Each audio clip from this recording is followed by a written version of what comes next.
TH Matin reprend ses droits pour une nouvelle semaine sur Télévision Hémicycle. Mesdames, Messieurs, bonjour. J'espère que vous êtes revenus du week-end avec le plein d'énergie, même si ce n'est pas évident que ce week-end a été de tout repos. Pour la nouvelle semaine, le compte à rebours a commencé vivement que les objectifs soient atteints. Et parlant d'objectifs, TH Matin, ce lundi est attendu dans les kiosques, sur les unes des journaux, l'actualité vue par les journaux qui reviennent aussi de week-end, il faut le préciser. Nous recevrons, après le bulletin d'information, l'honorable Oumarou Lafia Boubakari, député, auteur de la question orale adressée au gouvernement sur les boissons frelatées. Le gouvernement qui, après, interdit les boissons alcoolisées conditionnées en sachet sur l'étendue du territoire national.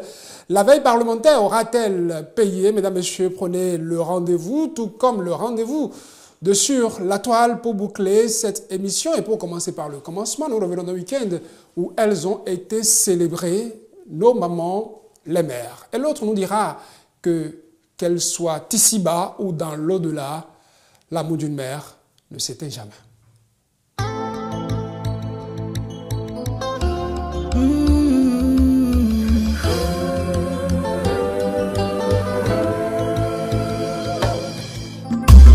La première fois que tu as ouvert les yeux, à cet instant, Dieu exauça mon vœu. Te serrer contre moi était mon seul réconfort.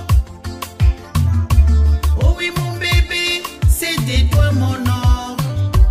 Quand est venu le temps où tu as pris ton envol, j'ai prié longtemps pour que jamais tu tombes. Et si jamais t'hésites à réouvrir ma porte, souviens-toi maman t'aimera toujours. Yes.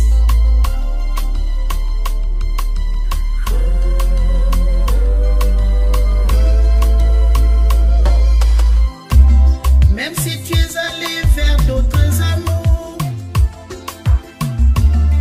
tu as toujours ta place dans ma cour.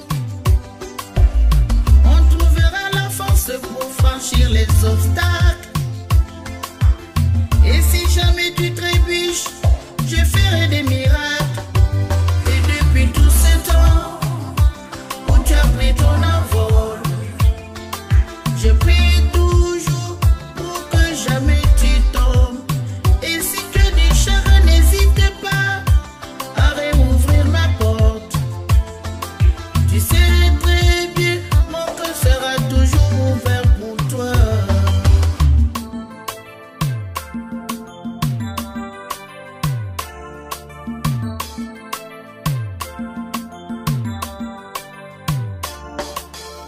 L'amour d'une mère ne s'éteint jamais. L'amour d'une maman ne s'éteint jamais. Jamais, jamais, L'amour d'une l'amour d'une mère ne s'éteint jamais. ne s'éteint jamais. L'amour d'une maman ne s'éteint jamais. Jamais, jamais, je t'ai élevé avec amour depuis le jour où tu es né. Et je t'en donnerai toujours, t'aimer comme seule une mère peut aimer. L'amour d'une L'amour d'une mère ne s'éteint jamais. ne s'éteint jamais. L'amour d'une L'amour d'une maman s'éteint jamais. ne s'éteint jamais.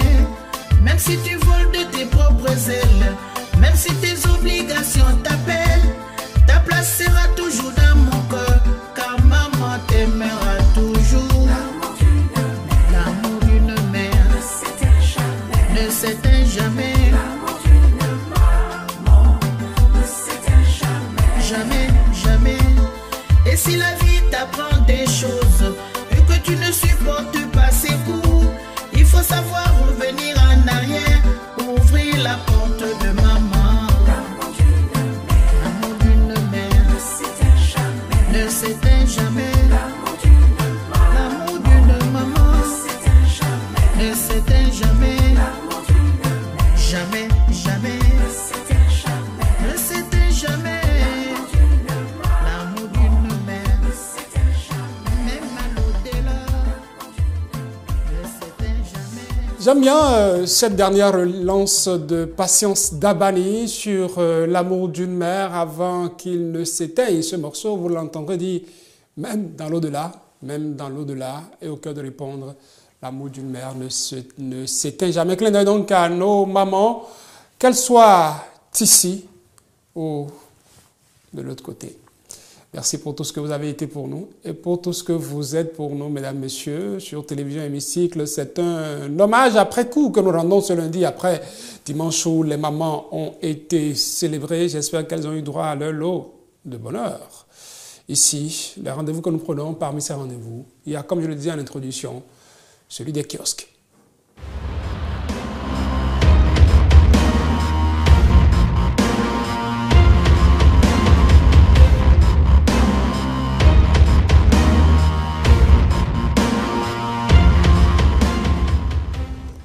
La visite du président de la République du Bénin du côté du Brésil a été très suivie des journaux. Ce lundi encore, on a des échos de cette visite du président Patrice Talon. Nous ouvrons, c'est une des journaux avec le journal L'événement du jour qui nous propose en sa manchette.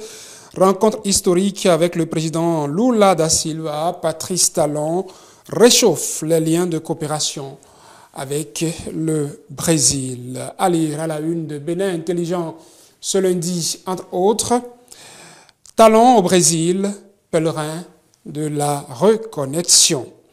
À l'autre quotidien, de titrer pour sa part, retombée de la visite d'État au Brésil, Patrice Talon rentre les bras chargés d'accords de coopération. Le télégramme est dans les kiosques ce lundi aussi, avec en manchette « Visite officielle du chef de l'État au Brésil. Nous allons travailler à mettre en place une liaison aérienne entre Cotonou et Salvador. » Dixit Patrice Talon à la une, les premières retombées pour le Bénin, la coopération dans le domaine de l'agriculture, précise le journal Le Télégramme qui cède sa place à Libération. Tournée internationale du chef de l'État, lit-on à la une de Libération après le Brésil. Patrice Talon attendu en Corée du Sud, le sommet Corée-Afrique et des accords de partenariat au menu des activités. Nous restons au gouvernement avec ces informations du porte-parole du gouvernement qui viennent dissiper les inquiétudes de certains qui pensaient que dans l'appareil d'État, le ministre Jean-Michel Abimbola serait désormais peut-être en disgrâce avec le président de la République parce qu'il ne serait plus vu au pays depuis. Wilfred Léon Ngwedi qui donne les raisons de cette absence déjà à la une de Le Matinal. On peut lire en manchette « Ministère du Tourisme, de la Culture et des Arts ». Jean-Michel Abimbola n'a pas démissionné. Permissionnaire, son intérim est confié à Modeste Kérékou. Les nouvelles du jour proposent supposée démission du ministre du Tourisme, de la Culture et des Arts. Les raisons de l'absence du ministre Jean-Michel Abimbola. Selon le porte-parole du gouvernement, Olivier Ngwedi, le ministre de la Culture est permissionnaire. Avec le quotidien du service public La Nation, nous allons changer de sujet. Il était annoncé cette rencontre entre le gouvernement et les syndicats sur la cherté de la vie. La rencontre a eu lieu. La livraison du compte-rendu nous est faite dans la journée parue ce lundi à la une de La Nation. On pourra donc lire gouvernement, syndicats. Le dialogue est renoué avec cette caricature qui accompagne certainement les syndicalistes qui se poussent avec du ya pour dire peut-être misère. Et ça, on lit bien sûr la pancarte syndicat. Et quelqu'un là qu'on voit en gobi avec des lunettes, avec un genre Agbada, qui dans le gouvernement porte ce type de tenue, on peut le dire, puisqu'il a griffé à sa poitrine MDC, et ce ministre qui dit, en compagnie d'un autre ministre, MTFP, faites-vous une idée de qui il s'agit. Allons doucement, les amis, lance le ministre du gouvernement aux syndicalistes avec cette flèche qui indique la direction du dialogue. Daibi Info, dans la même veine, titre en bas de une. Tête à tête, confédération des syndicats des travailleurs et le gouvernement. Vers le dégel de la crise sociale s'interrose t'interroge, j'allais dire, pardon, d'Aibi Info. Cette fois-ci, Dynamisme Info donne sa version de cette rencontre. On pourra lire à sa une aujourd'hui. Exonération temporaire de taxes sur les produits de première nécessité, l'électricité et l'eau. La requête des syndicats au gouvernement pour soulager face à la cherté de la vie. Que dit l'affiche du jour aujourd'hui? En bas de une, cherté de la vie au Bénin, les syndicalistes restés sur le fin après la rencontre avec le gouvernement. Le Télégramme en parle aussi. Après la rencontre avec le gouvernement, les travailleurs insatisfaits sur la cherté de la vie au Bénin. Et comme une piqûre de rappel, malgré cette rencontre 24 heures au Bénin, vient aujourd'hui proposer à sa une, produit de première nécessité, le prix du maïs toujours en hausse sur les marchés. À Cotonou, elle est certainement allée dans les marchés ce week-end au Océana Moussou. Le soleil dont je parle qui se lève, à ma droite, ici dans la studio de télévision Hémicycle. Bonjour Océana Moussou. Bonjour Saturnin Dessous. Vous avez fréquenté quel marché ce week-end? Non, je ne suis pas allée au marché ce week-end. Il paraît que le marché coûte toujours. Je suis plutôt allée au supermarché. Au supermarché, vous y avez pris du maïs? Franchement, je n'achète pas le maïs. Honnêtement, je ne maîtrise pas. Vous achetez quoi? Vous achetez quoi? Je ne mange pas tout ce qui est lié au maïs. C'est pour cela que je n'achète pas. Donc, je ne maîtrise pas les... Saucisson, jambon... Non. En fait, je mange très léger. Je mange des fruits, je mange des légumes. En fait, c'est en général ce que je mange. C'est pourquoi vous avez l'apparence légère, mais vous pesez quand même.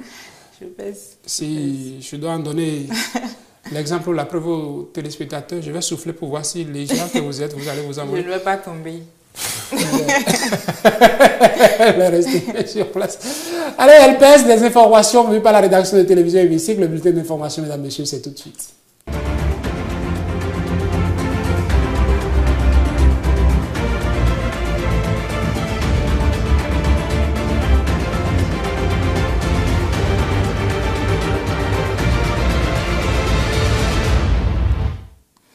Mesdames et messieurs, bonjour. Je suis très ravie de vous retrouver ce matin pour le bulletin d'information. Depuis le 17 mai passé, la consommation et la commercialisation des boissons alcoolisées en sachets plastiques sont interdites au Bénin. C'est à travers un arrêté signé de la ministre du Commerce et de l'Industrie. Une décision consécutive à la saisine du gouvernement par l'Assemblée nationale. Gilles-Christ Chili nous en donne les détails ici.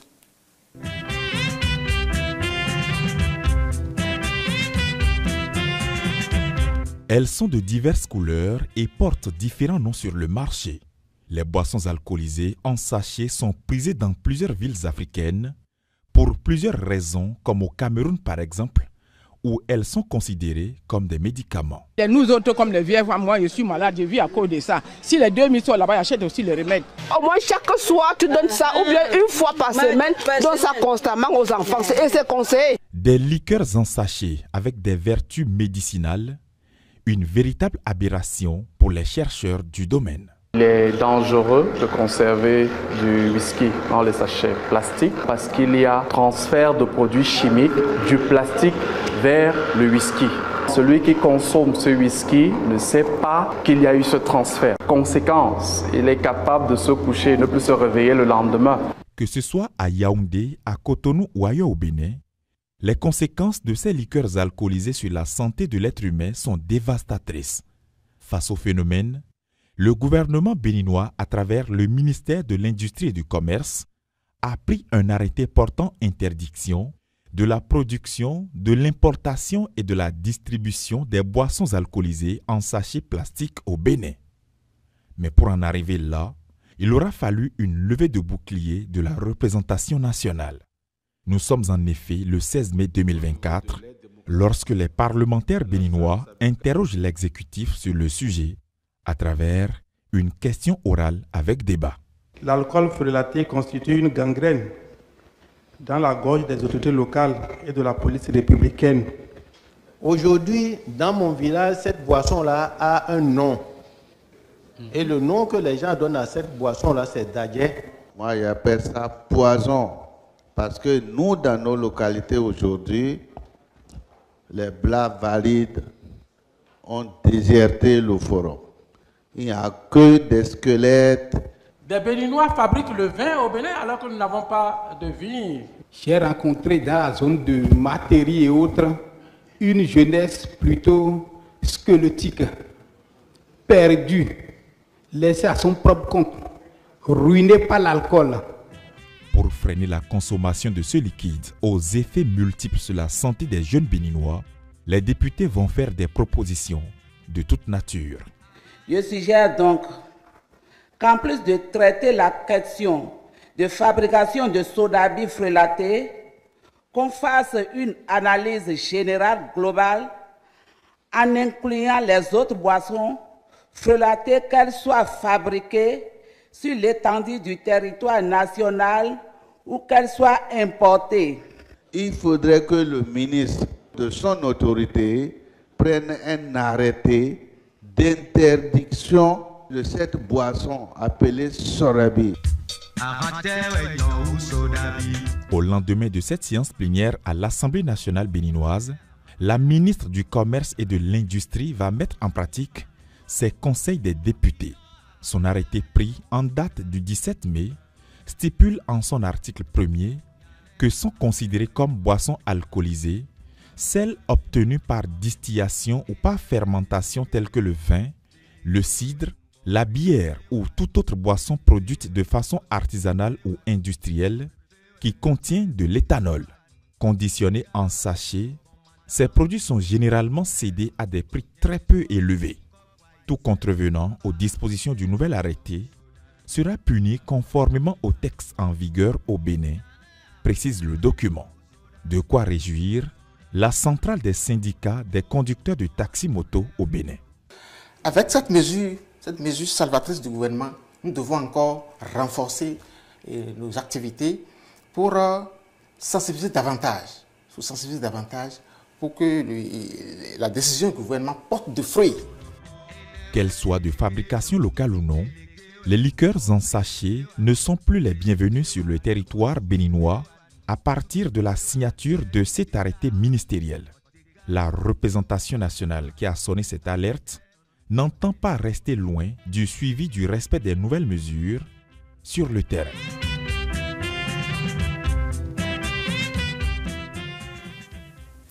Comme vous le savez, l'Assemblée nationale du Bénin dispose de plusieurs services au sein de son administration avec différents cahiers de charges assignés à chacun. Parmi ces services figure celui de la restauration et de l'hébergement logé à la direction de la Questure, dont l'activité se fait plus remarquer lors des grands événements de l'institution. Estelle Dokonou nous conduit à la découverte de ce service. Assurer la gestion, la coordination et la supervision des activités de restauration des députés, du personnel civil et militaire, de même que les hôtes du président de l'Assemblée nationale. Voilà entre autres ce à quoi s'évertue le service de la restauration et de l'hôtellerie du Parlement. Placé sous la coupole de la direction de la Questure, c'est tout un autre compartiment avec un cahier de charges détaillé. Ce service conçoit le budget prévisionnel dans le cadre des activités.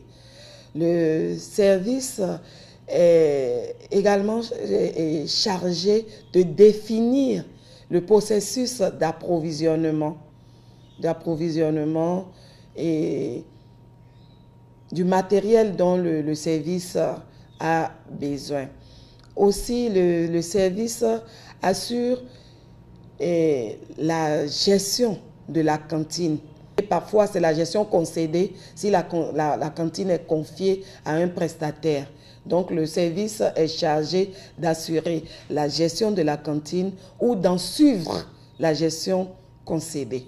Tout un chapelet de missions que la chef du service de la restauration et de l'hôtellerie égrène avec l'appui de plusieurs collaborateurs et de 2 divisions. La division des services communs et la division restauration et hébergement. Cette dernière représente d'ailleurs le poumon de ce service. Et cette division est chargée de l'organisation et de la supervision des activités de restauration. lors des cérémonies, des manifestations publiques. Cette division est également chargée d'assurer la réservation des chambres d'hôtel, d'accueillir et d'installer nos hôtes dans les hôtels, de concevoir l'avant-projet de budget dans le cadre des activités de restauration. Contrairement à la plupart des services de l'Assemblée nationale, celui de la restauration et de l'hôtellerie fonctionne sans pression. Il se déploie à des moments précis et précieux, comme par exemple à l'ouverture des sessions ordinaires, mais pas seulement. C'est surtout pendant la deuxième session ordinaire de l'année où le budget de l'État est en étude. En ce moment, nous sommes vraiment chargés. Parce que le ventre affamé n'a point d'oreille, les députés et le personnel parlementaire affamé ne peuvent donner un bon rendement professionnel. C'est ce contre quoi le service de la restauration et de l'hôtellerie s'emploie à lutter pour la satisfaction de tous les agents parlementaires. Hors de nos frontières à présent, la presse internationale en a abondamment parlé la semaine dernière. Vital Kamerhe est officiellement devenu ce mercredi 22 mai le nouveau président de l'Assemblée nationale de la République démocratique du Congo. 15 ans après l'avoir laissé, il retrouve son siège au perchoir de l'hémicycle. Suivons ensemble les détails. C'est une élection très attendue qui a eu lieu dans la soirée de ce 22 mai. Seul candidat de la majorité présidentielle, Vital Kamerhe a été élu à la tête de l'Assemblée nationale de la République démocratique du Congo à l'âge de 65 ans. L'ancien ministre de l'économie de Félix Tshisekedi est élu avec 371 voix, soit la majorité absolue, lors de l'élection du bureau définitif de la Chambre basse du Parlement. Il n'y avait presque pas de suspense à l'entame de l'élection. Kamerhe, qui a déjà dirigé l'Assemblée nationale sous Joseph Kabila, n'avait aucun concurrent face à lui, et ce, après avoir remporté les primaires organisées par l'Union sacrée. Le président élu retrouve une institution qu'il a déjà dirigée entre 2006 et 2009. Ancien proche collaborateur du président Joseph Kabila, il avait été poussé à la démission de son poste de président de l'Assemblée nationale en 2009, car en février de cette même année-là, il avait critiqué les opérations militaires conjointes des armées congolaises et rwandaises contre les milices dans l'est de la RDC. Ces critiques lui avaient valu le désaveu de la majorité présidentielle à laquelle il appartenait. À ce poste, Vital Kamerhe succède à Christophe Mosso, président de la dernière législature et qui faisait encore office du président du bureau d'âge. Et c'est aussi ce dernier élément que je passe à mon tour le micro à Saturnin Djossou pour continuer cette émission. On vous enlève le micro pour me placer parce que j'aurais besoin de ce micro. Je vous passe la parole alors. Merci aussi à la Mousso pour cette revue de l'actualité vécue par la rédaction de télévision Hémicycle. Le prochain rendez-vous, c'est à 13h30 avec Stéphanie Dekbebadora. Ce sont les femmes qui sont au pouvoir. Nous avons pris le pouvoir, ça fait un moment déjà, Saturnin Djossou. Vous revenez, ce n'est pas un coup d'État, j'espère. Non, non, pas du tout. Absolument de toute façon, pas. Ça se passe en toute bonne collaboration, en toute convivialité sur télévision Hémicycle. Ça va être un plaisir pour moi de vous retrouver tous les jours de cette semaine chez le bulletin d'information. Plaisir partagé. C'est sûr qu'il y en a parmi les téléspectateurs qui ont du plaisir.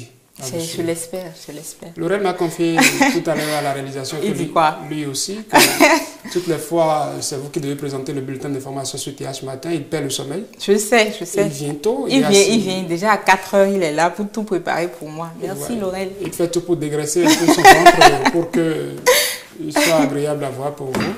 Mais ce matin, je n'ai pas compris si c'est son ventre qui est en concurrence avec la tenue, si c'est la tenue qui est en concurrence avec c'est plutôt son tailleur qui est contre lui, je pense. D'accord. On va voter une loi au Parlement pour qu'il change de tailleur. Merci donc à vous, Siana Moussou. La suite de TH Matin, c'est notre invité qui nous attend déjà. Mesdames, Messieurs, nous faisons la liaison avec la mère de l'autre. Patience Dabani, quand je dis la mère de l'autre, je pense à Ali Bongo et toute la famille Bongo. J'espère que même après la présidence, l'amour d'une mère ne s'est pas encore éteint.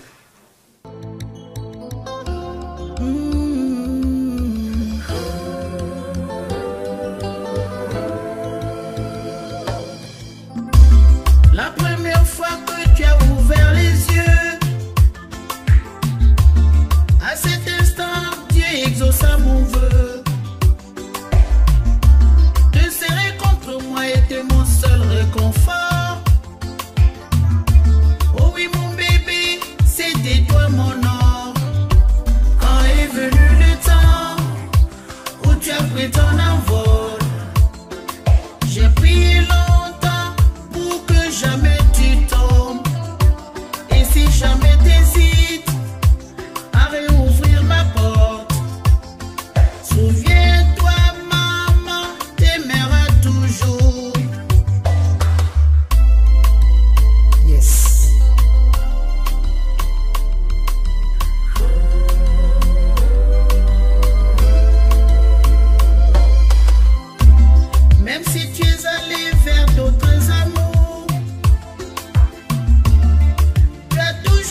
L'amour du main ne s'éteint jamais, on ne cessera de le sériner. Patience d'Abani nous aide à le dire ce lundi après la fête des mères célébrée ce dimanche. À présent, place à l'invité.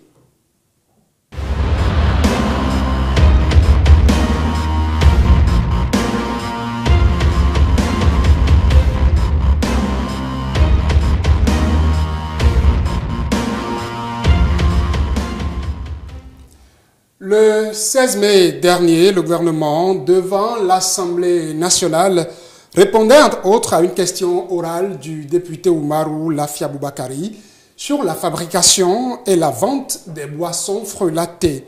Un arrêté de la ministre de l'Industrie et du Commerce pris le lendemain 17 mai informe que désormais les boissons alcoolisées conditionnées en sachets plastiques sont désormais interdites sur l'ensemble du territoire national. Une décision à mettre à l'actif de la représentation nationale. Était-ce les objectifs visés par cette question orale adressée au gouvernement? Pour en parler, nous recevons sur TH Matin le député auteur de la question, honorable Oumarou Lafia Boubakari. Bonjour. Bonjour, monsieur le journaliste. Bienvenue chez vous, Télévision Hémicycle. Merci beaucoup, monsieur le journaliste. C'est un honneur de vous recevoir ce lundi matin. Merci. Quand on adresse une question orale au gouvernement et qu'on constate que juste le lendemain, le ministre prend un arrêté pour interdire les boissons alcoolisées conditionnées en sachet, est-ce qu'on se dit, ouf, objectif atteint? Oui, on peut déjà dire que l'objectif est atteint. Déjà, l'objectif était déjà atteint la veille, lors des débats sur la question et des boissons frelatées. Vous étiez avec nous, vous avez suivi, après la réponse de Madame le ministre, les députés des 3 groupes parlementaires sont intervenus et vous avez compris que tout le monde était dans le même sens. Les députés ont reconnu qu'effectivement, cette question était une question d'actualité et que ces boissons continuent de faire des morts et des morts au niveau des hameaux et villages de nos différentes communes. Et que vraiment, c'est une question qui était déjà la bienvenue. Donc, c'est dit déjà là, la question était vraiment bien posée. L'autre élément de satisfaction, c'est par rapport à la décision que le ministre a prise dès le lendemain des débats à l'Assemblée nationale. Je peux alors dire que j'étais vraiment satisfait par rapport à l'effet que ma question a entraîné. Est-ce que c'était déjà un des objectifs que vous visiez, que le gouvernement en arrive à interdire? Oui, je peux dire que c'était déjà l'un des objectifs. Et je peux dire que l'objectif était déjà atteint, mais on verra tout à l'heure, mais c'est de façon partielle. Parce que j'aurais souhaité qu'on aille un peu plus. Est-ce parce qu'on a été ancien maire d'une commune? Parce qu'il faut que je le précise aux téléspectateurs, c'est un ancien maire que je reçois aujourd'hui député. Qu'on a vécu de plus près les dégâts de ces boissons dont on parle qu'une fois à l'Assemblée nationale, on décide d'aller. Parce qu'on a écouté, vous l'avez mentionné, oui. Dès que la question a été posée, les députés, toutes tendances confondues, reviennent des échos de partout. On a eu des noms de boissons qui créent des dégâts. Est-ce que c'est parce qu'on a vécu ça de plus près qu'une fois à l'Assemblée nationale, on décide de porter cette cause-là? Effectivement, c'est une préoccupation générale. Et ayant été maire d'une commune, je sais que... Vous pouvez préciser la commune, ayant été maire de la commune de Niki durant 12 ans, je peux dire que c'était un problème quotidien, que nous vivons au quotidien là-bas. Lors de nos tournées dans les villages, les gens se plaignaient. Les parents se plaignaient du fait qu'ils n'arrivaient pas à mettre leurs enfants. Parce qu'une fois qu'un enfant goûte à cette boisson, ça devient déjà... il doit repartir. Et au fil des mois, l'enfant ne peut plus être contrôlé. Et vous constatez souvent, soit c'est des cas de meurtre, des assassinats, des braquages, et même eux-mêmes, ils finissent par mourir. Donc, il y avait ça. Et disons que ça prend de l'ampleur. Au fil des années, ça continuait.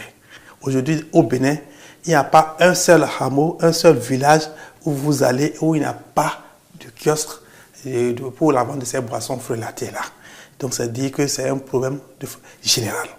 Et aussi, certains députés ont aussi eu le retour une fois dans leur village. Et j'ai constaté qu'avec les débats que nous avons menés avec mes collègues députés, le problème était un problème général. Et c'est tout ça qui m'a poussé à poser la question. Donc ça veut dire qu'en posant cette question à l'Assemblée nationale, je me dis, je serai porte-parole de ces députés qui ont aussi vécu ces mêmes événements dans leur village. Vous vous rappelez l'intervention du président du groupe parlementaire et bloc républicain, l'honorable Hassan Seydou, qui a dit que lorsqu'il était dans sa commune à Copago, les parents l'ont approché et lui ont demandé d'être porte-parole pour eux par rapport à cette question de boissons frelatées. Et qu'il est revenu et il s'est rendu compte que j'ai déjà balancé cette question et il s'est dit que vraiment je viens d'accomplir une mission qu'on lui avait demandé dans sa commune. C'est dit que nous avons vu juste en envoyant cette question-là. Et les débats ont été vraiment intéressants. Quand on vit tout ça, et puis le lendemain, comme je le disais, un arrêté ministériel interdit les boissons alcoolisées conditionnées en sachet. Est-ce une première victoire ou est-ce que vous vous contentez de ça? Auriez-vous souhaité que le gouvernement aille loin? Parce que les boissons en sachet, quand c'est interdit, ça peut quitter les sachets pour d'autres emballages. Oui. En fait, je veux dire que c'est une première victoire, mais j'aurais souhaité que le gouvernement aille un peu plus loin. Parce que les boissons en sachet, effectivement, font partie de ces boissons frelatées. Mais il y a encore un gros lot. Vous savez, aujourd'hui, avec un bidon de 25 litres, et il suffit que vous vous approchiez et vous lancez la commande. La personne qui est en train de vendre ces boissons vous dira, attendez seulement, s'il a rupture, il va puiser de l'eau, il met dans un bidon de 25 litres, et avec 2 ou 3 comprimés, il y met, et 2 heures après, la boisson est prête pour être servie et bu. Du poison. Du poison. Et les gens ont dit c'est du poison, c'est une gangrène, c'est le poison. Et lorsque, au moment où les boissons qui sont de qualité tournent autour de 1000 francs, 1500, ces boissons frelatées coûtent 400 francs le litre. Donc déjà à travers le pays, vous savez que cette boisson-là est une boisson frelatée. Et aujourd'hui, il suffit qu'on ait des comprimés, il suffit qu'on ait de ces produits et qu'on ait de l'eau. Même, déjà on peut avoir la boisson. Et c'est dit que c'est grave. Et c'est partout. Donc à la lueur où vont les choses, le gouvernement vient de prendre une décision. Nous pensons qu'on peut aller encore plus loin pour interdire toutes sortes de boissons frelatées. Que ça soit en sachet, que ça soit en bouteille, que ça soit en bidon et autres, et que tout ça là puisse se venir. Je pense que c'est déjà une première victoire. Et mon souhait serait que Madame le ministre aille encore un peu plus loin en prenant un autre arrêté. Et qu'à ce niveau, j'aurais même souhaité que ce soit un arrêté interministériel. Parce que là, c'est la ministre du Commerce, Madame la ministre du Commerce qui a pris et qui a demandé aux autres ministres intérieurs, exactement. De l'économie des finances, de pouvoir que les collaborateurs de ces ministres-là puissent. Parce qu'effectivement, c'est une question qui prend en compte plusieurs ministères. Et je pense que si tous ces ministères se mettent ensemble, on pourra vraiment arrêter le fléau. On pourra arrêter le danger, cette gangrène qui est en train de décimer nos populations dans nos villages. Au-delà des décisions, il ne faudrait pas, honorable Oumarou Lafia Aboubakari, qu'il y ait un travail de sensibilisation qui continue sur le terrain, parce qu'il faudrait que ces populations comprennent que même si ces boissons changent d'emballage, ce n'est pas forcément, c'est pas le contenant qui pose problème, mais le contenu. En y allant, en prenant ce type de boisson, c'est qu'on se tue. Est-ce qu'il ne faudrait pas qu'on continue la sensibilisation pour que les populations puissent comprendre ça? La sensibilisation se faisait de façon un peu lente, un peu faible. Et c'était, disons, l'apanage des élus locaux et élus communaux. Mais depuis que le débat a été lancé à l'Assemblée nationale, ça a quand même pris une certaine vitesse. Je peux déjà dire que grâce aux radios communautaires, grâce aux télévisions dont Télé Hémicycle, aujourd'hui, beaucoup ont suivi, comment dirais-je, le débat. Beaucoup ont suivi la réaction des députés et beaucoup de télé et radios nous ont contactés et nous avons essayé d'aborder la question. Et aujourd'hui, c'est une question qui est d'actualité partout. Je peux vous dire, la reprise n'a pas encore commencé et déjà certains commerçants de ces boissons ont commencé par déjà se déplacer, pas quitter les locaux. Parce qu'ils se disent que d'ici peu, comment dirais-je, et le gouvernement, à travers, comment dirais-je, les conseils communaux et les commissariats de police, pourront rentrer en activité, pourront passer à la répression. Et ils se disent que là, il faut qu'on se retire le plus tôt possible. Donc déjà, dans certains villages, nous on a des retours. Dans ma commune, par exemple, les gens m'ont appelé, il y a eu des villages où ceux-là qui étaient en train de voir ces boissons se sont retirés et ils ne sont plus là actuellement. Ça veut dire que déjà, et également avec les vidéos que nous avons eu à mener, aujourd'hui, partout où vous allez, vous verrez que les gens sont conscients de ce qui se passe. Et les gens sont en train, c'est devenu un point les points de débat. Partout où vous allez dans les villages, vous vous rendez compte que le débat se mène.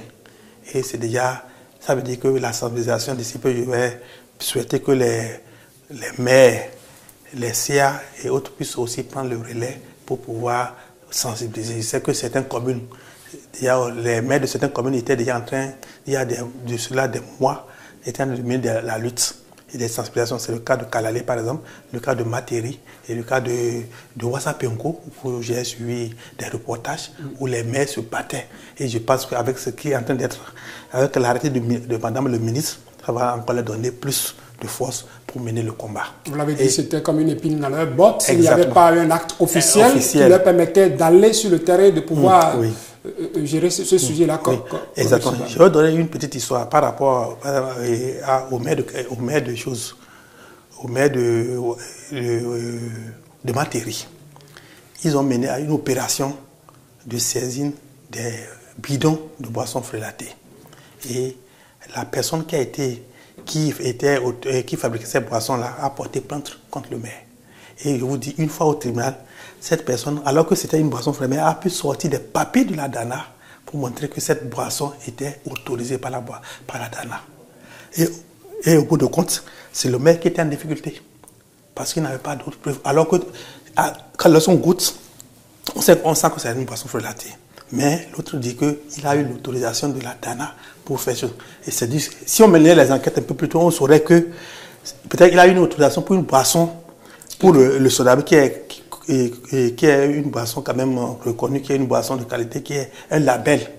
Mais avec cette autorisation, une fois sur le terrain, ils se mettent à fabriquer des boissons frelatées. Et lorsqu'on vient mener l'opération, ils brandissent alors cette autorisation de la DANA pour dire que leur boisson est reconnue, leur boisson est de qualité, leur boisson n'a pas de problème. Et déjà, dans cette optique, je blaguais avec mes collègues à la rédaction de télévision Hémicycle. Le jeudi, vous avez adressé la question. Le gouvernement est venu répondre. Je me dis, mais le week-end qui suit, vous aviez rendez-vous dans une localité très réputée pour la fabrication des boissons de type Sodabi, puisque l'honorable Gérard Gurochi enterrait sa maman. Je me disais, ben, les députés viennent d'attaquer une boisson, en quelque sorte, ceux qui fabriquent la boisson là, de façon frelatée, qui sont là, et puis vous allez dans un village. Comment on fait, dans le contexte béninois, pour distinguer ceux-là qui fabriquent, pour distinguer cette boisson-là qui est fabriquée, entre autres chez nous, qui pourrait être d'une certaine qualité, de ceux qui utilisent de l'eau et des comprimés pour le faire sur le terrain pour le faire. Est-ce qu'il faudrait qu'on dote également nos forces de l'ordre, ceux qui doivent amener cette lutte-là, de matériel sur le terrain pour distinguer le bon du faux?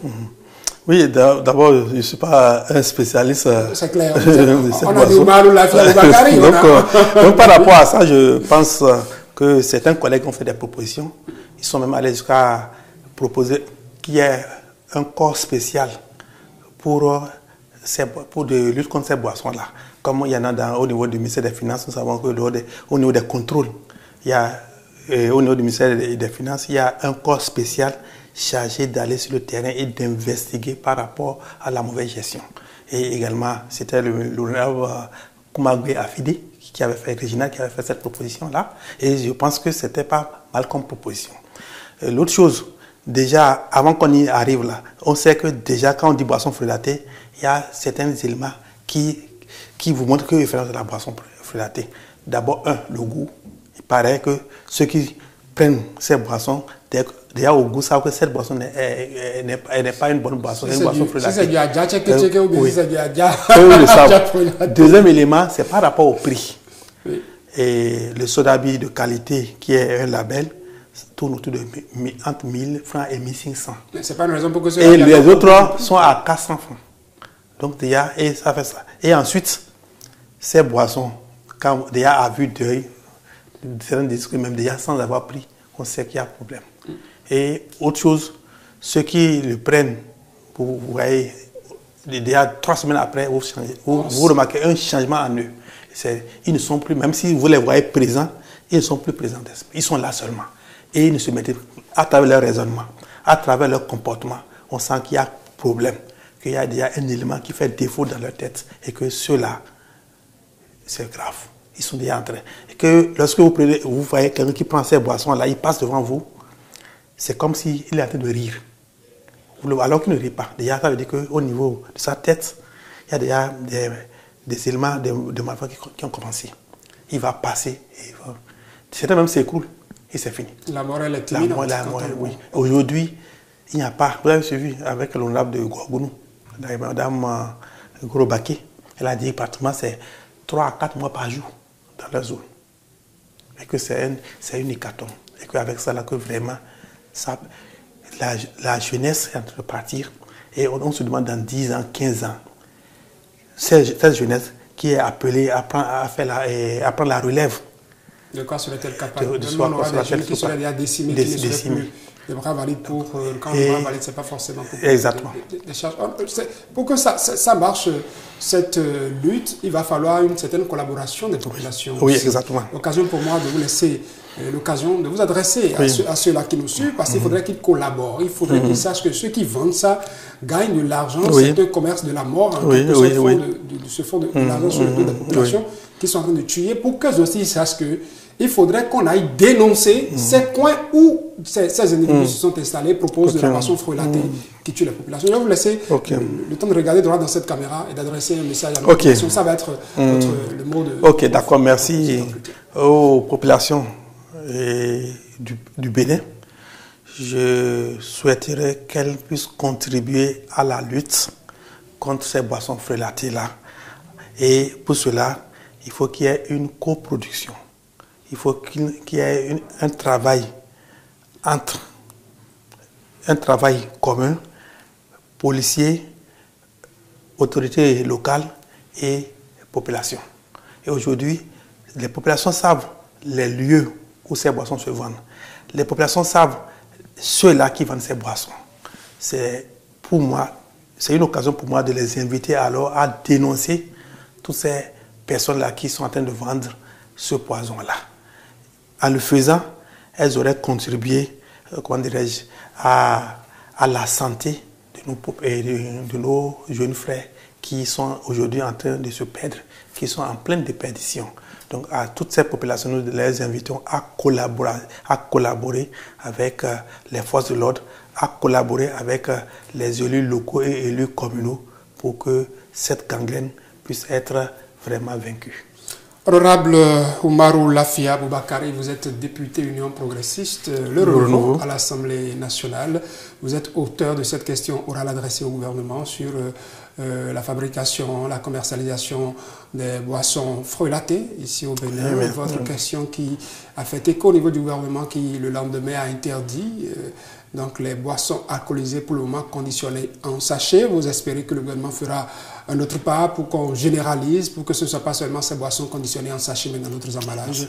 J'espère que le message est passé et que les téléspectateurs comprendront l'utilité de cette question soulevée pour un mieux-être de nos populations dont nous avons besoin en bonne santé. Merci d'être passé. Merci beaucoup, monsieur le journaliste. Ce matin recevra tout à l'heure, s'ouvrira les portes de la toile avec Polo Aounou qui nous attend déjà dans les coulisses. Et pour le recevoir, Patience Dabani va nous conduire avec l'amour d'une mère.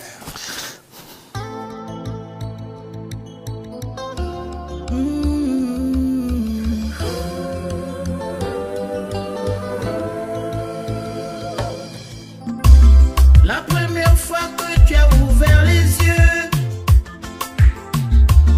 à cet instant, Dieu exauça mon vœu. Te serrer contre moi était mon seul réconfort. Oh oui mon bébé, c'était toi mon or.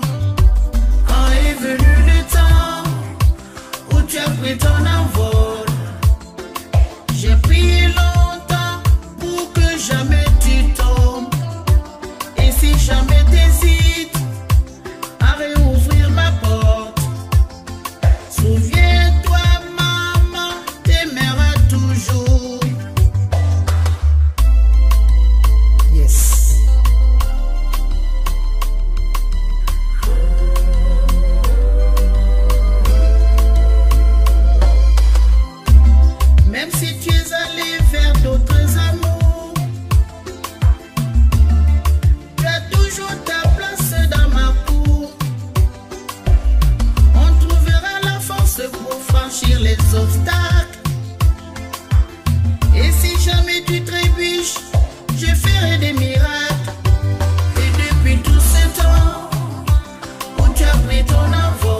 Sur du zouk, elle porte un message qui est celui des mères. Les enfants également en ont eu à l'endroit de leur mère hier dimanche où on célébrait la fête des mères. Il a eu une pensée à sa maman défunte comme moi également. Oui. J'ai lu ce message que vous avez posté sur Facebook. Qui dit essentiellement que si elle était là. Oui, le rituel souvent c'est d'aller vers elle le matin et de prier et de lui donner un présent, mais malheureusement elle n'est pas là. Je sais qu'elle n'est pas là physiquement, mais elle est là en esprit, qu'elle veille sur ses enfants. Et clin d'œil à toutes ces mamans décédées, la mienne aussi. Salut maman, ça va là-haut, là-bas. Moi, ma manière de le faire, c'est de laisser des intentions de messe pour ma maman hier. Je lui souhaitais bonne fête. Mais il faut dire que c'est pénible, hein, c'est difficile parce que hier matin, quand je me suis réveillé, j'ai dit, mais c'est quoi? Pourquoi je mérite ça? Parce que tu vois des amis qui vont voir leurs parents avec des présents, avec des surprises. Et voilà, tu as vraiment envie de le faire, mais tu ne peux pas, malheureusement. Et elle n'est pas là, mais bon, c'est aussi ça la vie. On espère que là-haut, elles vont bien, elles sont en compagnie des anges de Dieu et que de là-bas, elles obtiennent des grâces pour nous. Sur la toile, c'est ce pourquoi nous sommes là après ce clin d'œil pour le moment. Allons sur la toile.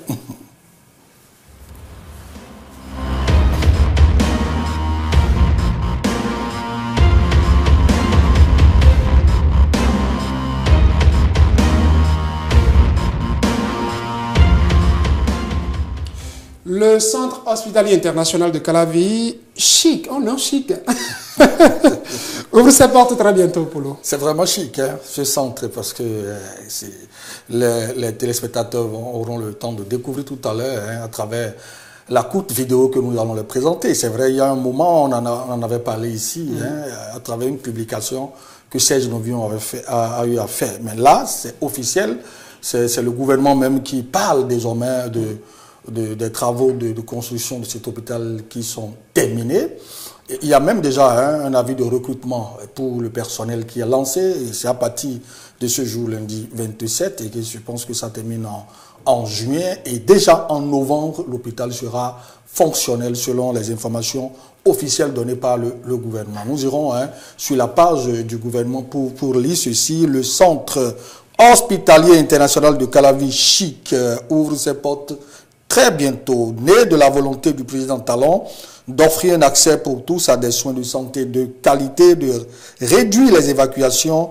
Le CHIC est un établissement de santé pluridisciplinaire de référence internationale. Il a pour mission de dispenser des soins de haut niveau, de participer à la promotion de la santé, à la recherche et à la formation dans le domaine de la santé. Ce centre hospitalier international de Calavi ouvre les portes très bientôt. La première campagne de recrutement est proche. Dans une courte vidéo, on aura une idée sur ce qu'est ce centre. Place à la régie.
Le chic, mais ce n'est pas une infrastructure touristique, c'est pour la santé, il vaut mieux aller à la boulangerie que d'aller là-bas. Merci au gouvernement qui nous dote de cet hôpital avec des instruments de dernière génération.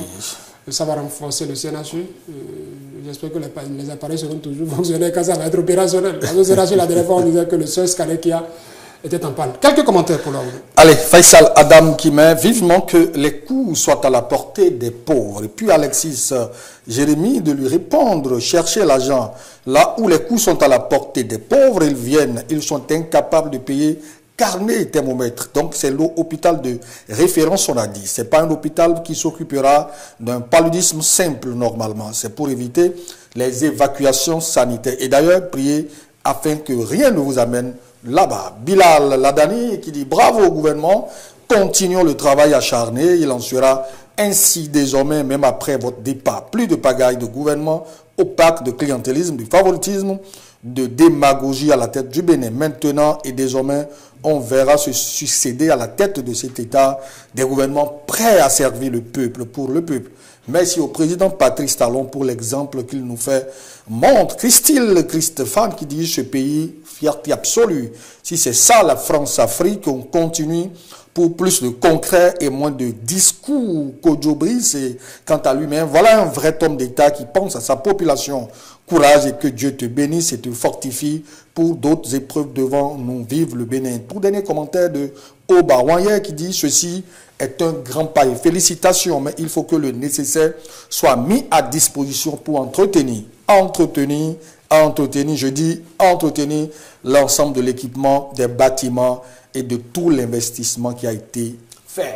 Une voix qui se fait entendre pour la paix dans ce bras de fer entre le Bénin et le Niger. Il s'agit de la voix du professeur Joseph Djogbenou, le président du parti Union Progressiste Le Renouveau, qui, à l'occasion de la tournée que le gouvernement a entamée depuis, tournée de reddition des comptes, pour être plus précis, entamée depuis la semaine dernière, et le gouvernement a envoyé les ministres, les membres du gouvernement, les partisans en contact de la population pour expliquer ce qu'elle est en train de faire. C'est à l'occasion de cette tournée que le professeur Djogbenou, le président de l'UPR, a lancé ce message fort qui depuis le samedi circulé un peu partout sur la toile qu'on aimerait partager. C'est sur la page de Yves Dakoudi que nous pouvons lire ceci. Salam, un message de paix adressé au peuple du Niger. Notre lien, notre rapport avec le Niger, ce n'est pas dans les traités, ce n'est pas dans les documents que l'on signe, ce n'est pas un problème de gouvernement, c'est un problème de sang, c'est un problème de culture. Le sucre qui passe par le Bénin pour aller au Niger coûtera toujours moins cher que lorsque cela passe ailleurs. Les bras au Bénin sont ouverts. Si Aurel est avec nous, il peut passer cette vidéo, c'est juste 1 minute et quelques secondes. Notre lien, notre rapport avec le Niger, ce n'est pas dans les traités, ce n'est pas dans les documents que l'on signe. Ce n'est pas un problème de gouvernement, c'est un problème de sang, c'est un problème de culture. Le sucre qui passe par le Bénin pour aller au Niger coûtera toujours moins cher lorsque cela passe ailleurs. La farine qui passe par le Bénin pour aller, le blé qui passe par le Bénin pour aller au Niger sera toujours moins cher. Au Niger.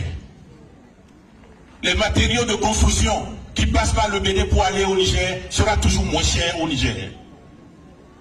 Le Niger peut décider de passer par le Cameroun, de passer par Libreville, de passer par Lomé, même de passer par le Sénégal. Ce sont tous nos frères. Tous ces pays sont nos frères. Le Togo, c'est un pays frère. Le Niger peut décider. Mais lorsque la marchandise passe par le Bénin, il coûte moins cher aux Nigériens. Et le Bénin travaille pour que les liens avec le Niger soient préservés, protégés. Les bras du Bénin sont ouverts. Les bras du Bénin sont ouverts. Le Bénin a besoin du Niger autant que le Niger a besoin du Bénin. Le Bénin a besoin du Niger autant que le Niger a besoin du Bénin. Nous voudrions, salam, adresser le message de paix à nos frères du Niger. Quelques commentaires rapidement pour qu'on finisse. Oui, il y a Septine Franck qui met, voilà les propos qu'il faut tenir dans de pareilles situations. Bravo Fofo Jo. Ezosé Parazouti qui m'a pardonné, s'il vous plaît, autorité béninoise à divers postes. Ça se complique pour les Nigériens, surtout que vous avez fermé le passage par le fleuve. Médard du ciel qui dit « Rien de bon ne se construit dans la colère ». Tiani est fâché, on espère un jour qu'il reviendra en de meilleurs sentiments. Et puis Ronsi qui dit « Ceux qui souffrent de l'ouverture des frontières avec le Nigeria sont en train de pleurer. » Sous cette publication, Talon est béni, c'est pas sa faute, le Bénin a une âme. Emmanuel Lheureux qui dit « Le Nigeria a tourné la page avec vous, maintenant place au regret. » Puis Marcos Roro de lui répondre « Tu parles de quel regret ? On dirait que les agissements du Niger te font plaisir. Mais bon, je te comprends. Tu n'aimes pas Talon, tout comme moi, tout comme nous. Mais n'empêche que ce type a pu faire des choses que d'autres n'ont pas pu faire. Et qu'on le soutiendra dans l'affaire Bénin-Niger. Certainement, c'est Bénin d'abord. C'est comme un goumin que nous allons devoir garder pour nous gérer. Puisque la régie me signale que nous avons déjà empiété donc la limite de cette émission. Demain, on se retrouvera pour l'ONU. Ce n'est qu'un début de semaine. Demain, c'est mardi. On sera à nouveau ensemble pour d'autres sujets qui nous proviendront de la toile. Le programme de la journée chez vous, c'est quoi? À part le boulot, bon, le boulot, c'est...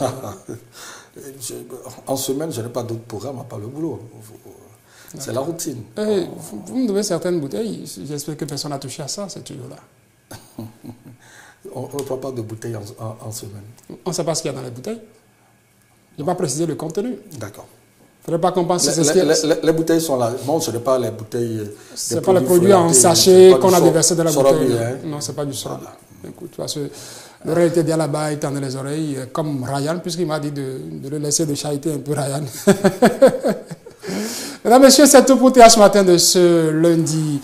Nous étions très contents d'avoir été des vôtres jusque-là pour ce 27 mai 2024. Demain, ce sera un autre jour. Pour vous et nous, sur TH Matin, le programme se poursuit sur Télévision Hémicycle. Excellente journée, excellente semaine.